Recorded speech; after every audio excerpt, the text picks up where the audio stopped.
రవికి court bail మంజూరు చేసింది. అయితే బెయిల్ ఇవ్వడానికి అనేక షరతులు విధించింది కోర్టు.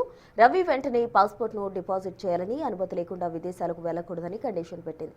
అంతేకాదు రవి ఎలాంటి ఇంటర్నెట్ వాడకూడదని షరతు విధించింది.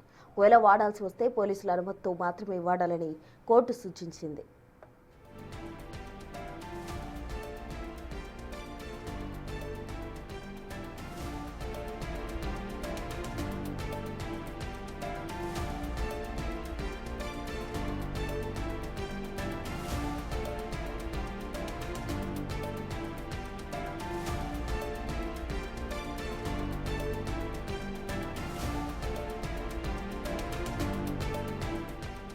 ఎట్టకేలకు ఐబొమ్మ రవికి అయితే బెయిల్ లభించింది. షరతులతో కూడిన బెయిల్ అయితే ఇచ్చింది కోర్టు.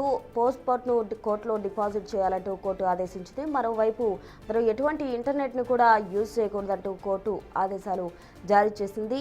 బెయిల్ ఇవ్వడానికి అనేక షరతులు విధించింది కోర్టు. రవి వెంటనే పాస్పోర్ట్ డిపాజిట్ చేయాలి, అనుమతి లేకుండా విదేశాలకు వెళ్లకూడదంటూ కూడా కోర్టు ఆదేశాలు జారీ చేసింది. మరోవైపు రవి ఎలాంటి ఇంటర్నెట్ కూడా వాడకూడదని షరతు విధించింది. అంటే టోటల్గా కండిషనల్ బెయిల్ అయితే మంజూరు చేసింది కోర్టు అనే చెప్పుకోవాలి. ఒకవేళ వాడాల్సి వస్తే పోలీసుల అనుమతితో మాత్రమే వాడాలంటూ కూడా సూచించింది. ఈ మధ్య రవికి సంబంధించి ఐబొమ్మ అనే ఒక వెబ్సైట్ను క్రియేట్ చేసి ఫేక్గా పైరసీ చేస్తూ, మూవీలు పైరసీ చేస్తూ ఆయన ఎంతో సొమ్ము చేసుకున్నాడు అన్న ఆరోపణతో అతన్ని అదుపులోకి తీసుకున్నారు. ఇప్పటి వరకు కూడా బెయిల్ పిటిషన్కి సంబంధించి విచారణ జరిపిన కోర్టు అతనికి ఎట్టకేలకు షరతులతో కూడిన బెయిల్ మంజూరు చేసింది.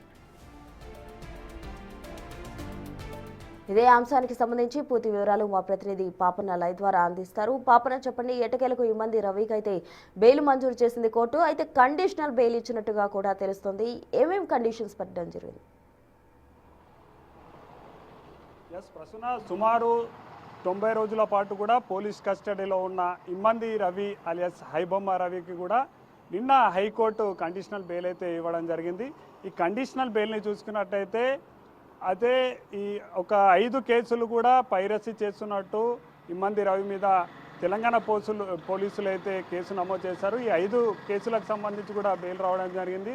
ఈ 5 కూడా పైరసీకి సంబంధించిన కేసులు కాబట్టి కొన్ని షరతులను అయితే విధించింది. ముఖ్యంగా ఇమ్మంది రవి ఇప్పటికే భారత పౌరసత్వాన్ని తీసేసుకొని తను విదేశీ పౌరసత్వాన్ని కలిగి ఉన్నాడు కాబట్టి ఏ క్షణమైనా తను బయట దేశాలకు పారిపోయే అవకాశం ఉన్న నేపథ్యంలో బయట దేశాలకు పారిపోకుండా ఉండడానికి తనకు సంబంధించిన పాస్పోర్ట్ని వెంటనే ఒక వారం లోపు కూడా అటు కోర్టులో సమర్పించాలంటూ ఒక కండిషన్ పెట్టడం జరిగింది. దాంతోపాటు ఇమ్మంది రవి ఐబొమ్మ రవి అంటేనే సైబర్కి సంబంధించి మాస్టర్ మైండ్ కాబట్టి తనున్న నాలెడ్జ్ తోటి, తనున్న ఇంటర్నెట్ నాలెడ్జ్ తోటి ఇలాంటి పైరసీకి సంబంధించిన వెబ్సైట్లను క్రియేట్ చేసి అటు సినిమా ఇండస్ట్రీని షేక్ చేశాడు కాబట్టి మరొకసారి కూడా అంటే తను బెయిల్లో ఉన్నప్పుడు కూడా ఇంటర్నెట్ ఉపయోగించినట్టయితే మళ్ళీ ఇలాంటి పైరసీ వెబ్సైట్లను క్రియేట్ చేసే అవకాశం ఉంటుంది కాబట్టి బెయిల్లో ఉన్నన్ని రోజులు కూడా ఇలాంటి ఇంటర్నెట్ కూడా ఉపయోగించకూడదు. ఒకవేళ ఇంటర్నెట్ అత్యవసర పరిస్థితుల్లో ఉపయోగించాల్సినట్టయితే అటు స్థానికంగా ఉన్న పోలీసుల అనుమతి తీసుకోవాలంటూ కూడా మరొక షరతునైతే విధించింది.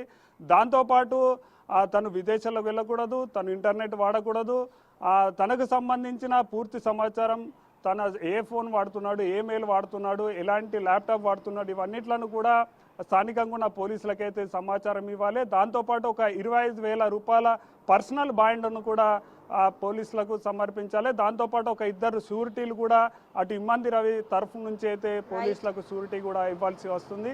ఇంకోటి ఏంటంటే 90 రోజులు అయినప్పటికీ ఛార్జ్షీట్ దాఖలు చేయలేరు కాబట్టి ఛార్జ్షీట్ దాఖలు చేసే వరకు కూడా ఇమ్మంది రవికి సంబంధించి ప్రతిరోజు ఎస్హెచ్ఓ ముందు హాజరవ్వాల్సిన అవసరం ఉన్నట్టు కూడా ఈ షరతుకు సంబంధించి బెయిల్కి సంబంధించి షరతు అయితే విధించారు. Prasuna. Right, thank you Papanna.